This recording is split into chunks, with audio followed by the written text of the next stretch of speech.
नमस्कार। प्रस्तुत है लेखिका रीता कुमारी द्वारा लिखी हुई कहानी बाबुल का आंगन। केशव के ऑफिस जाने के बाद शालिनी बाकी बचे कामों को पूरा करने में ही लगी थी कि अचानक फोन की घंटी बज उठी। फोन उठाते ही उधर से केशव की चहकती हुई आवाज़ सुनाई दी। तुम्हारे लिए एक बहुत बड़ी खुशखबरी है। आज से बाबुल मोरा नैहर छूटा जाए। सुनने के तुम्हारे दिन लद गए।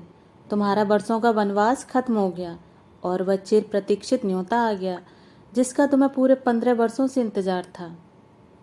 यूं पहेलियां मत बुझाइए, साफ साफ बताइए कि बात क्या है। तुम्हारे हिटलर विष्णु भैया जिन्होंने कसम खाई थी ना कि कभी तुम्हारी शक्ल नहीं देखेंगे और न अपने घर की देहरी लांघने देंगे, आज उन्होंने अपनी बेटी अनन्या की शादी में आने के लिए कार्ड और उसके साथ तुम्हें मनाने के लिए एक पत्र भी भेजा है। शायद उन्हें फ्लैट का पता मालूम नहीं था, इसलिए मेरे ऑफिस के पते पर यह पत्र आया है। केशव की बातें सुन हतप्रभ शालिनी के आश्चर्य की सीमा न रही। स्त्री के लिए उसका मायका उसके जीवन का एक ऐसा हिस्सा होता है जिसे वह कभी भुला नहीं पाती। आज मायके से संदेशा पा उसका चंचल मन पक्षी बन अतीत की गलियों में विचरने लगा। उसके पापा आशुतोष माथुर की गिनती शहर के जाने माने वकीलों में होती थी। माँ एक सीधी सादी घरेलू महिला थी। भाई बहनों में सबसे बड़े थे विष्णु भैया, उसके बाद शैल दी, फिर सोनाक्षी दी और सबसे छोटी वह खुद थी।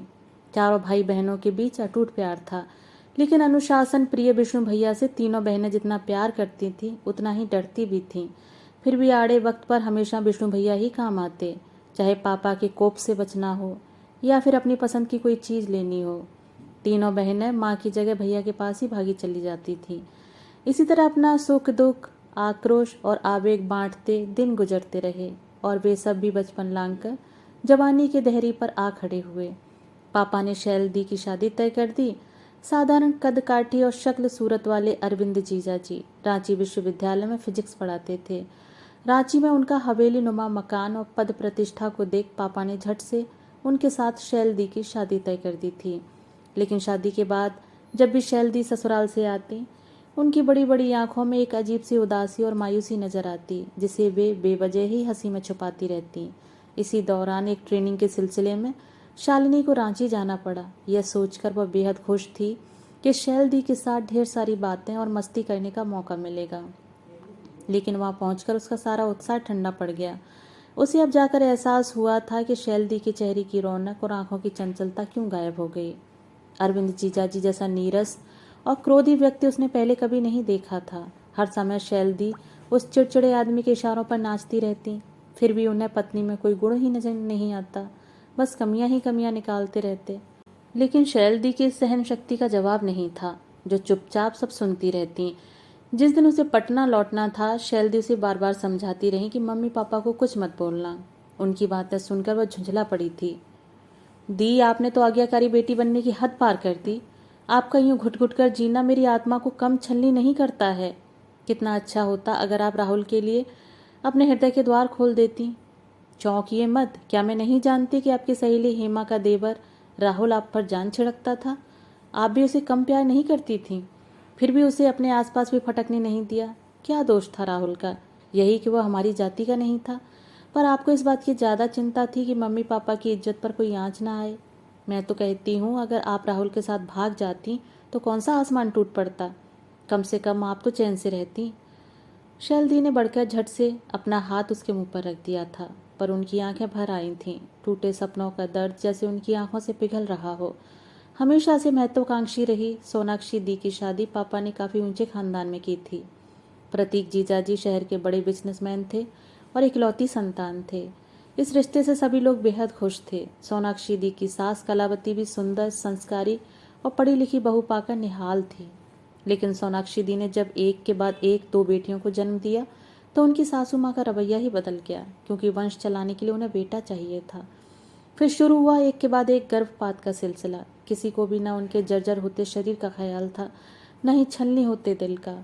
कभी समझौता नहीं करने वाली सोनाक्षी दी की जिंदगी ही समझौता बन गई थी।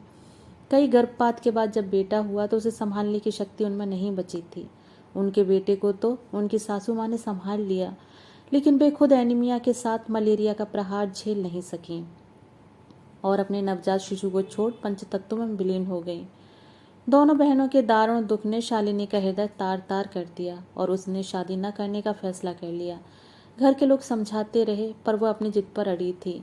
एमएससी करने के बाद वह रिसर्च में पूरी तरह डूब गई। वहीं उसकी मुलाकात केशव से हुई। निश्चल मन का केशव काफ़ी सुलझा हुआ इंसान था। शालिनी की हर तरह की उलझन को सुलझाते सुलझाते वह खुद ही उसके प्यार में उलझता चला गया, जिसका आभास शालिनी को भी जल्दी ही हो गया। केशव के प्यार और निष्ठा ने शालिनी के शादी न करने के फैसले को यह जानते हुए भी बदल डाला कि केशव विजातीय है। केशव से शादी करने के उसके फैसले की जानकारी होते ही घर में जैसे भूचाल आ गया। पापा से ज़्यादा तो विष्णु भैया तिलमिला उठे थे। हिम्मत कैसी हुई तुम्हारी जो इस शादी के लिए इजाज़त मांगने आ गई? अगर तुमने केशव से शादी करने की बात भी सोची तो तुम्हारी जान ले लूँगा। मजबूर होकर शालिनी और केशव ने कोर्ट में शादी कर ली और उसके साथ ही मायके से उसका रिश्ता हमेशा के लिए ख़त्म हो गया। कभी वह भैया की सबसे लाडली थी, लेकिन वही भैया उसके जीवन के सबसे महत्वपूर्ण फैसले में उसका साथ देने की बजाय दुश्मनों सा व्यवहार कर रहे थे।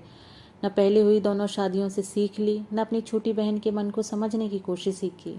पूरे परिवार में एक माँ ही थी जो सिर्फ इतना जानकर कि उसकी बेटी सुखी दाम्पत्य जीवन जी रही है, इस शादी से पूरी तरह संतुष्ट थी।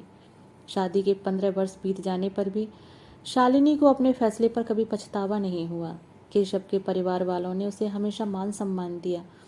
उसके दोनों बच्चे मसूरी में उसके देवर शेखर की देख रेख में पड़ रहे थे। उसके जीवन में सब कुछ ठीक था, फिर भी मन के एक कोने में अपनों को दुखी करने का अपराध बोध जब तब तक्षक की तरह फन उठाकर मन को डसने लगता। तभी कॉलवेल की आवाज़ सुनाई दी। उसके भटकते मन पर लगाम लगी। वह दरवाजे की तरफ लपकी।